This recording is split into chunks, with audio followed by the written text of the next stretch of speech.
오늘은 모세 스페셜 12번째 시간입니다.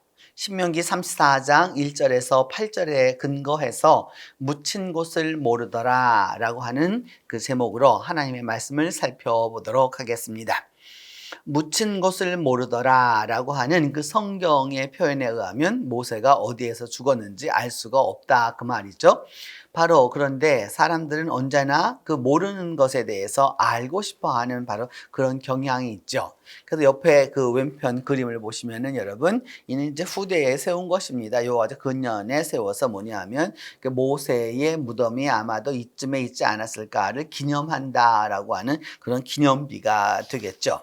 그래서 그 기념비가 된다라고 하는 것을 보면서 이제 우리가 본문 안으로 들어가 보도록 하겠습니다.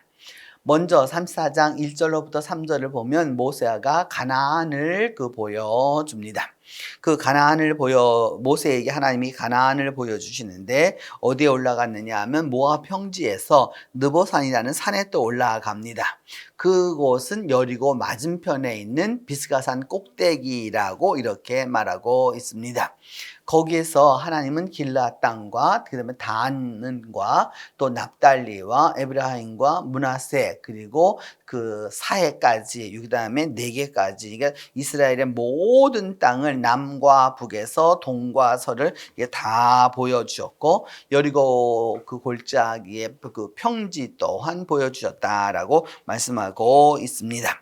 이 모압 평원, 모압 평지라고 이게 번역된 것인데 이게 사실 모압은 굉장히 높은 곳에 있습니다. 이게 그리고 그 밑으로 이제 요단 그 협곡이 이루어지기 때문에 그 위가 굉장히 높습니다. 그래서 모압 평원을 우리가 한번 살펴보도록 해보면 가서 가서 보면 이렇게 위에서 보면 그 이제 아름다울 때가 되죠. 이렇게 봄에 보통 2, 3월 정도 되면은 이처럼 아름다운 꽃도 볼 수 있고 그다음에 평야가 쫙 이게 펼쳐지게 됩니다.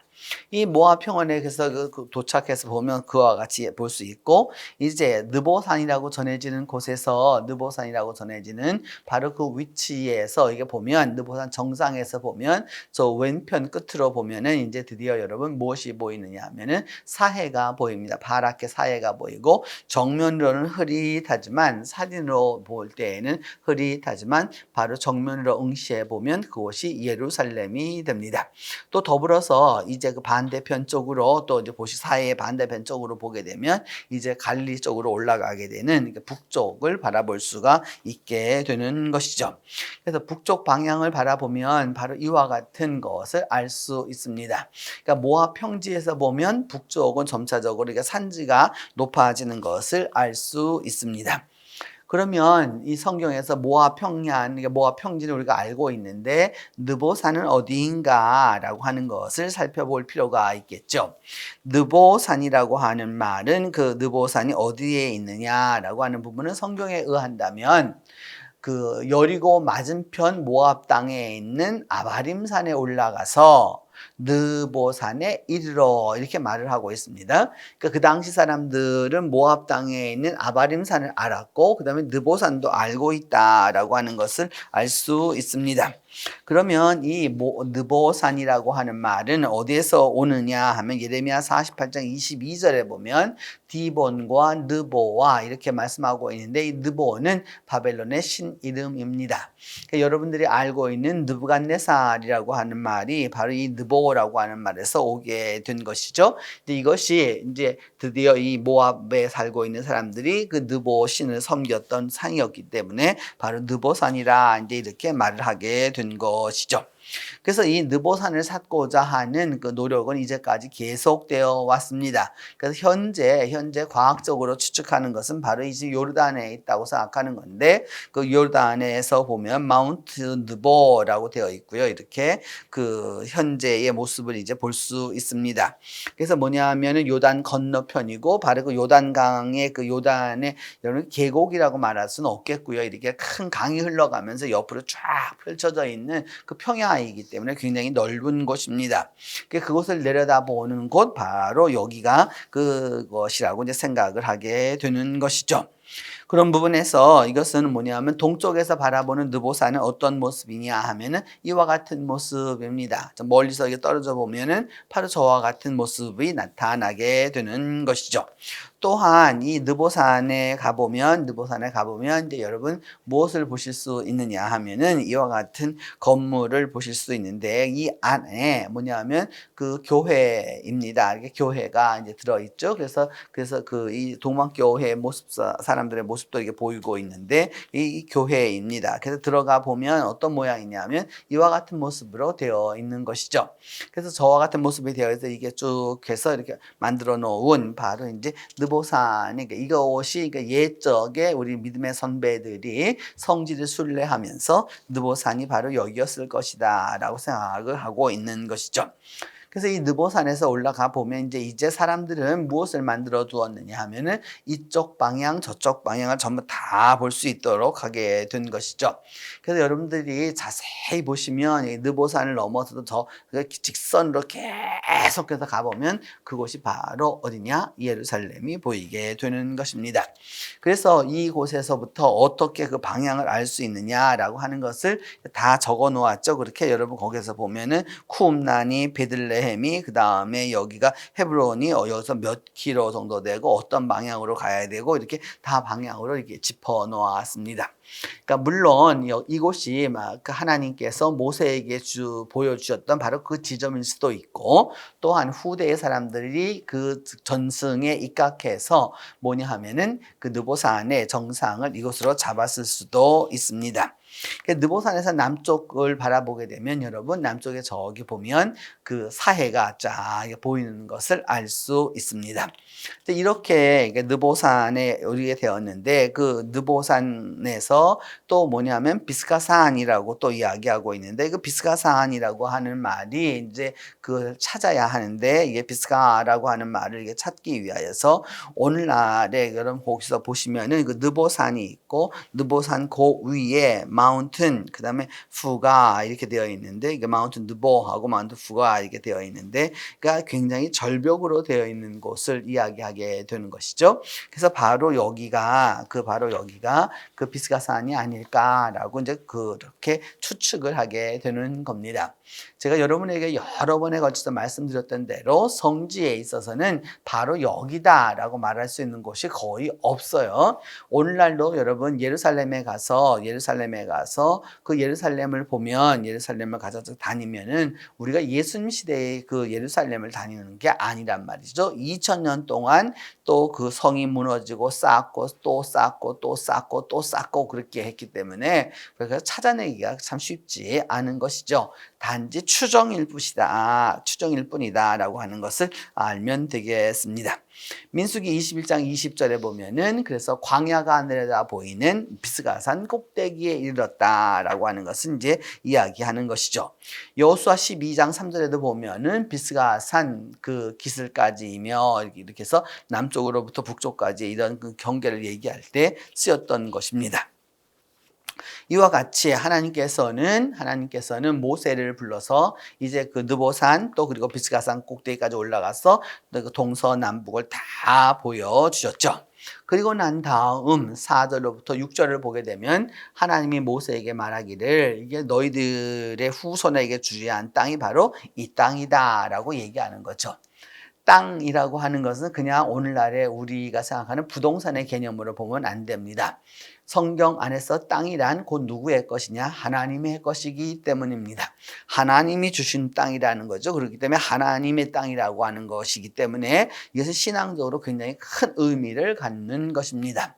그래서 그 하나님이 주시는 그 땅인데 내가 내 눈으로 보게 하였거니와 너는 그리로 건너가지 못하리라 이렇게 말씀하고 있죠. 그러니까 하나님께서는 눈으로는 보게 해 주셨지만 막상 그쪽으로 요단강을 건너서 가지는 못할 건데 왜 그랬느냐? 그것은 이미 다 우리가 알고 있죠. 무리바 사건을 통해서 이루어졌기 때문입니다. 그래서 그 여호와의 종 모세가 여호와의 말씀대로 모압 평지에서 죽어서 벳부올 그다음에 맞은편 모압 땅에 있는 골짜기에 장사되었다.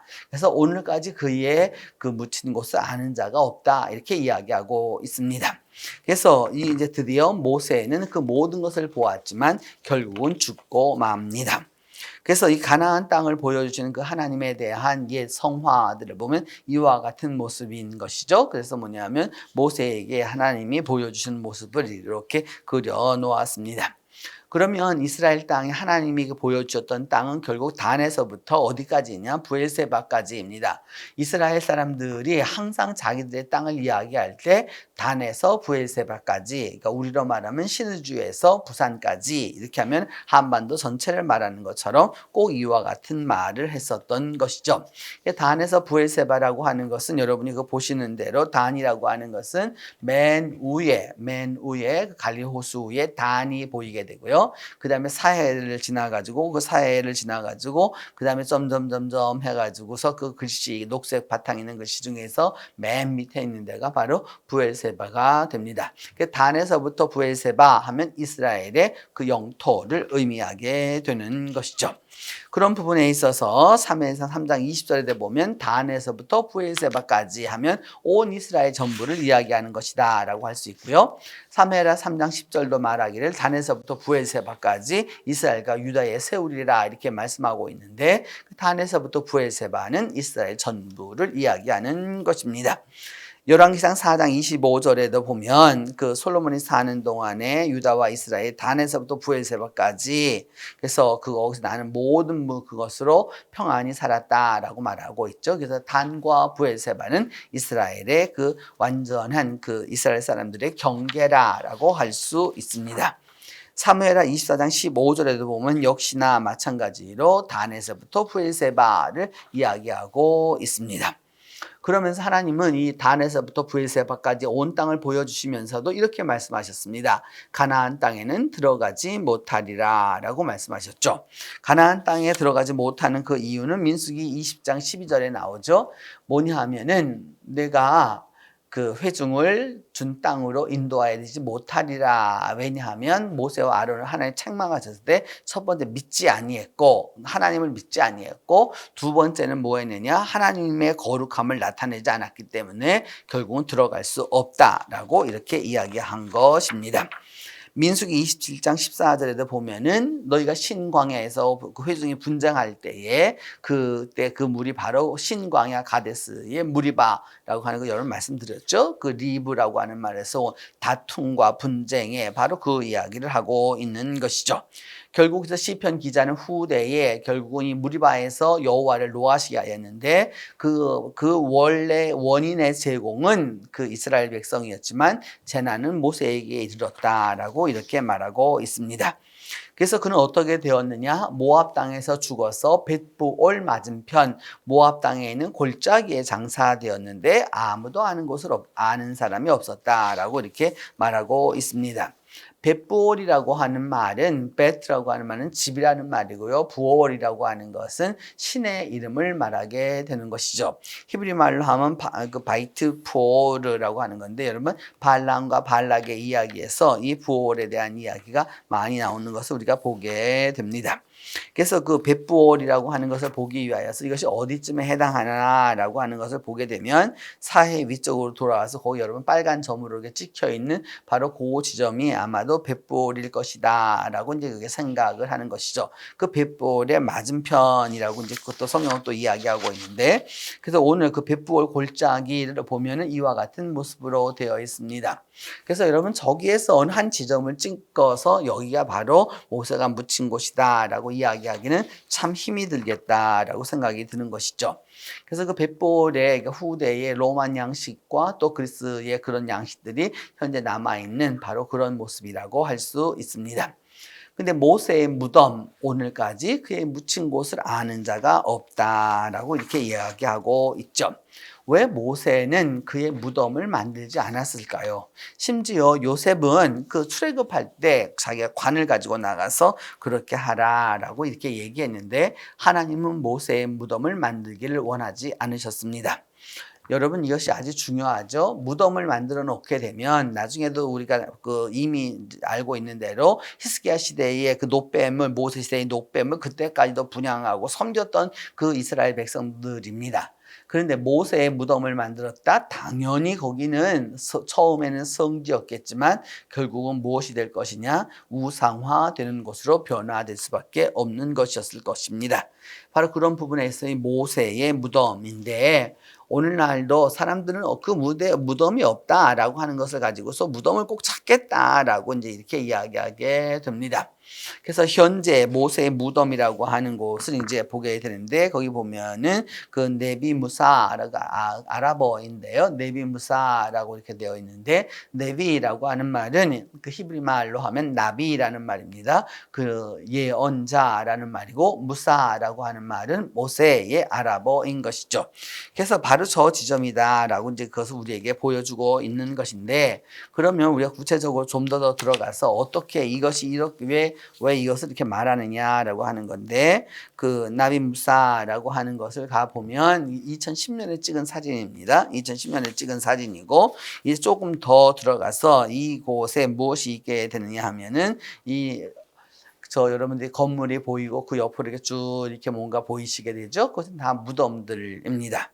그래서 이곳이 뭐냐 하면은 북동쪽에서 찍어놓은 그것의 모습인데 이게 모습인데 좀 더 들어가서 보면은 그 어떻게 되어 있느냐 하면은 이와 같은 모습으로 되어 있습니다.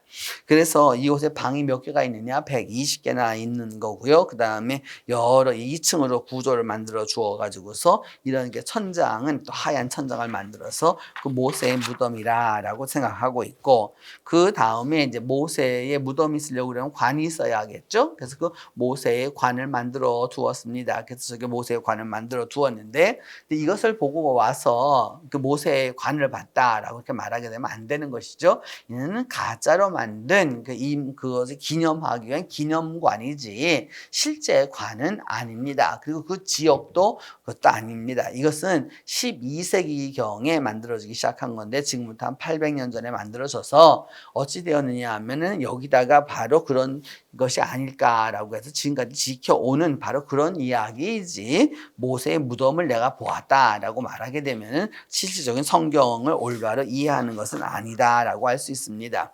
그래서 이것은 들어가는 그 입구가 이제 이게 서쪽 출입구인데 이렇게 현재 이런 형태로 이루어져 있고요. 이렇게 이루어져 있어서 그러니까 지금도 그러니까 이슬람 사람들도 그다음에 유대인들도 결국 모세의 무덤을 찾고자 했지만 찾지 못했기 때문에 결국 그 기념묘를 만들어서 지금까지 그것을 보고 있다라고 할 수 있습니다.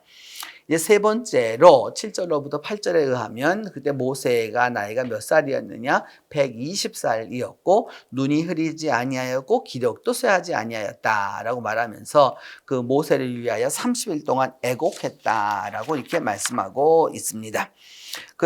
이 애곡하는 기간은 여러분 다 다릅니다. 창세기 5장 10절에 보면은 그 야곱을 가지고서 이제 드디어 야곱의 뼈를 가지고서 와가지고서 그 아닥 마당에서 그 아닥 타작 마당에서 요셉이 이제 할 때에 그때는 7일 동안 곡했다 이렇게 되어 있고요. 우리가 여기 성경에 보면 모세에는 30일을 하였다 이렇게도 되어 있고 또 다른 곳을 보면 그 창세기 50장 2절로 3절을 보면은 그 아버지의 몸을 향하여 들게 하는데 어떻게 하였느냐 하면은 40일이 걸렸다. 미라가 되는데 40일이 걸렸다라고 말하고 애굽 사람들은 얼마나 하였느냐 70일 동안 곡을 하였다라고 이제 말하고 있는 것이죠.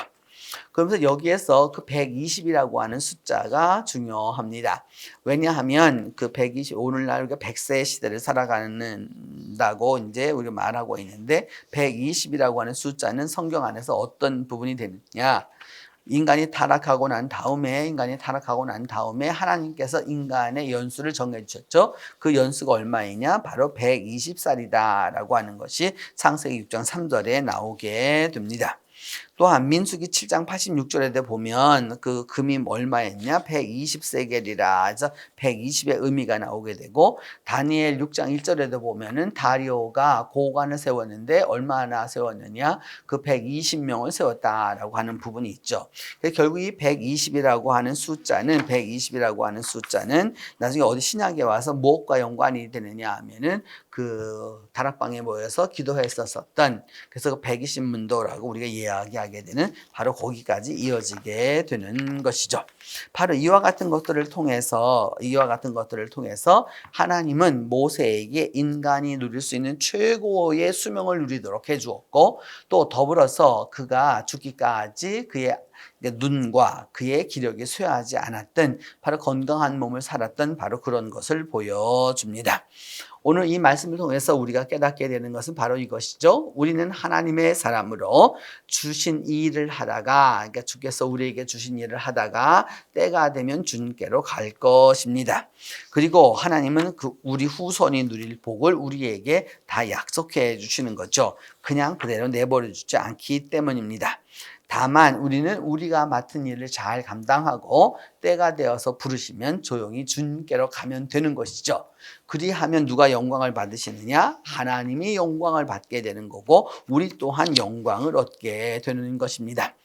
이것이 그 위대한 지도자, 그 모세, 그리고 출애굽의 지도자, 광야에서 지도자 40년 동안을 완전히 이스라엘 백성을 만들어서 나라의 기초를 만들었고, 또 이스라엘의 여호와 신앙의 기초를 만들었던 그 모든 사람이 그 모든 일을 담당했던 바로 모세가 결국은 하나님 앞에 섰을 때에는 하나님의 영광을 받아야지 모세가 영광을 받으면 안 된다라고 하는 것을 보여주는 것입니다. 신앙은 여러분 하나님을 위해서 일하는 것이지 인간을 위해서 일하는 것이 아닙니다. 때때로 우리가 어느 날 겸손으로 시작했다가 교만으로 끝날 때가 많고요. 또 이렇게 낮아짐에서 시작하였다가 오만으로 끝날 때가 종종 있습니다. 믿음 안에서 우리가 꼭 기억해 두어야 할 것은 바로 시작과 끝이 같은 길을 가야 하는 것이죠. 그런 부분에서 모세는 위대하다고 할 수 있습니다. 모세가 지금까지 모세가 묻힌 곳을 알게 되었다고 그러면 여러분 지금 없는데도 가묘를 만들어서 이렇게까지 하고 있는데 만약 알게 되면 더 많은 문제가 되는 것이죠. 영광을 받으실 분은 하나님이십니다. 우리는 그의 역사를 돕고 그의 역사를 다만 맡아서 할 뿐이라는 사실입니다. 결국 우리는 우리의 일을 할 뿐이지 영광은 하나님이 받으시는 것이다 라는 사실입니다. 이것이 오늘 본문을 통해서 하나님께서 우리에게 말씀하시는 바입니다. 같이 기도합니다. 하나님 은혜를 감사하고 감사합니다. 하나님의 사람 모세를 부르시고 그 모세가 묻힌 곳이 어딘지를 모르게 하셔서 그의 자취를 감추어 주셔서 다시는 사람들로 하여금 그를 찾지 못하게 하셨던 하나님의 깊은 섭리와 뜻을 깨닫습니다. 이제 주님 안에서 간절히 간구하고 기도하오니 주님 도와주시고 은혜 베풀어 주셔서 믿음 안에서 우리는 우리에게 맡겨진 일을 잘 감당하고 때가 되어 부르시면 조용히 주님께로 가서 하나님이 영광 받으심을 볼 수 있도록 하나님이 함께해 주시옵소서. 우리 주 예수 그리스도의 이름으로 기도합니다.